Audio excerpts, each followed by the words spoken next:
პუტინი არ გაუშვით არც ერთ შანსს, რომ მაქსიმალურად დაგვამციროს. მთელი დღის განმავლობაში ხმაურიანი განცხადებების მიუხედავად გადაწყვეტილება ჯერჯერობით კვლავ ძალაში რჩება. სოჭის ზამთრის ოლიმპიადაზე ქართველი სპორტსმენები მონაწილეობას მიიღებენ. მეჩირაღნეკი აგვისტოს ომში მონაწილე რუსეთში გმირად წოდებული ივან ნეჩაევი იქნება. ცნობილი ხდება ისიც, რომ ოლიმპიადაზე ტელეჟურნალისტების აკრედიტაციის ელექტრონულ ბაზაში აფხაზეთი და სამხრეთ ოსეთი დამოუკიდებელ საერთაშორისო სუბიექტებად შეიტანეს. მიუხედავად ამისა, ოლიმპიურ კომიტეტში თვლიან, რომ საქართველოს სოჭის ოლიმპიადაში მონაწილეობა უნდა მიიღოს. თუმცა იმასაც ამბობენ, რომ მონაწილეობაზე უარის თქმა დიდი ალბათობით სანქციებს არ გამოიწვევს. თუ ასე გაგრძელდა და ეს პროვოკაციები გახშირდა, არ არის გამორიცხული, რომ ისევ შეიკრიბოს საქართველოს ეროვნული ოლიმპიური კომიტეტის საგანგებო სესია, რომელმაც მაისში მიიღო გადაწყვეტილება, რომ ჩვენ უნდა წავიდეთ სოჩში და წავიყვანოთ ჩვენი სპორტსმენები, ამჯერად მიიღოს სრულიად საპირისპირო გადაწყვეტილება, ვიმეორებ, თუ ასე წავიდა საქმე, მაგრამ ჩვენ საქართველოს ეროვნულ ოლიმპიურ კომიტეტს და ალბათ საზოგადოებასაც იმედი აქვს, რომ საქმე აქამდე არ მივა. ოლიმპიადამდე 5 თვე დარჩა. ამ ხნის განმავლობაში მთავრობა არ გამორიცხავს, რომ საქართველოს მონაწილეობის გადაწყვეტილება გადაიხედოს. დღეს მთავრობამ განცხადებაც გაავრცელა, სადაც ნათქვამია, რომ თუ რუსეთი კვლავ გააგრძელებს სპორტული თამაშების პოლიტიზებასა და მის მიზანმიმართულ გამოყენებას საქართველოს წინააღმდეგ, ქართული მხარე ქვეყნის ღირსების დასაცავად შესაბამის პოლიტიკურ გადაწყვეტილებას მიიღებს. საკითხთან დაკავშირებით განცხადება საგარეო საქმეთა სამინისტროშიც გაკეთდა. დავით ზალკალიანის თქმით, მეზობელ სახელმწიფოსთან ურთიერთობების მოწესრიგების მსურველი სახელმწიფო ისე გამომწვევად არ უნდა იქცეოდეს, როგორც ამას რუსეთი აკეთებს. მეზობელ სახელმწიფოსთან ურთიერთობის მოწესრიგების მსურველი სახელმწიფო ასეთ ვითარებაში, ასე გამომწვევად არ უნდა იქცეოდეს. თუ კი შემდგომ მოხდება პოლიტიზირება, კვლავ გაგრძელდება ამ პოლიტიზირება, ჩვენ გამოვალთ იმ გადაწყვეტილებიდან, რომელიც ჩვენი ქვეყნის ინტერესებშია. სოჭის ოლიმპიადის მეჩირაღნედ აგვისტოს ომში მონაწილე ივან ნეჩაევის დასახელება საპარლამენტო უმრავლესობისა და უმცირესობის წევრებმა შეაფასეს.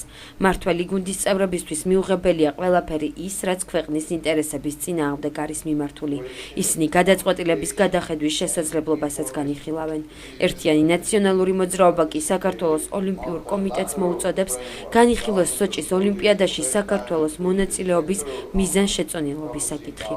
ამ ხელისუფლების წარმომადგენლები კიდე რეაგირებას ან აგვიანებენ, ან ისეთ უცნაურ რეაგირებას აკეთებენ, რომ ეხლა რატო უნდა ვჭხრიკოთ, ვის მოაქვს ჩირაღდანი. საქართველოს ოფიციალურად უნდა ამაზე რეაგირება გააკეთოს. თუ რუსეთი შეეცდება სპორტული ღონისძიება გადააქციოს პოლიტიკურ ღონისძიებად, თუ რუსეთი შეეცდება არ და ვერ დაინახოს ჩვენი კეთილშობილური განზრახვა, მაშინ ჩვენს მოგვიწევს პოლიტიკური გადაწყვეტილებების მიღება. თბილისში მკაცრი განცხადებების მიუხედავად რუსეთის დედაქალაქში მეორე დღეა ოლიმპიური ცეცხლის ჩატანაზე იმობენ. ცერემონიაში რუსეთის პრეზიდენტი ვლადიმერ პუტინიც მონაწილეობდა. ჩირაღნის ესტაფეტას მოსკოვში ერთ-ერთი პირველი რუსეთ-საქართველოს ომის მონაწილე და სამხედრო მფრინავი ივან ნეჩაევი გაუძღვა. როგორც русეთში გმირად წოდებული ნეჩაევი ამბობს, ის ამ ისტორიულ და საპატიო მისიას პასუხისმგებლობით მოეკიდება. Не сомневаюсь, что смогу сделать все достойно. Ну, волнение, конечно, присутствует. Все-таки это большой исторический момент и в моей жизни, и в жизни нашей страны. ნეჩაევის ერთ-ერთ მეჩირაღნედ დასახელებასა და საქართველოს პოზიციას სოჭის ოლიმპიადასთან დაკავშირებით პოლიტოლოგებიც აფასებენ. ჯერ კიდევ ნაჩქარევია გადაწყვეტილების მიღება. თუ მართლა აფხაზ და ოს ჟურნალისტებს მიეცათ აკრედიტაცია იქ არა, ну ესეც შეიძლება იქცეს საბაბად ან მიზეზად, აი საკითხის განხილვის. ვიცით რა რუსეთის მიზნები და ამოცანები, ჩვენ პირველ რიგში არ უნდა მიგვეღო უპირობო გადაწყვეტილება ოლიმპიადაზე მონაწილეობის და ჩვენი პოზიცია უნდა ყოფილიყო, რომ ჩვენ გვინდა ოლიმპიადაში მიიღება, მაგრამ გვჭირდება გარანტიები იმისა, რომ ჩვენი სუვერენიტეტი არ იქნება შელახული. ივან ნეჩავი აგვისტოს ომის დროს ბომბდაშენს მართავდა, რომლითაც ცხინვალს ბომბავდა.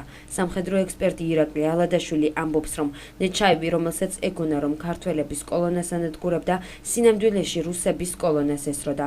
სწორედ ამის გამო დაუზიანეს კიდეც მას თვითმფრინავი თავად რუსებმა. თუმცა ალადაშვილის თქმით, ეს ფაქტი მიჩქმალეს და ომის დასრულების შემდეგ ნეჩავი გმირად შერაცხეს.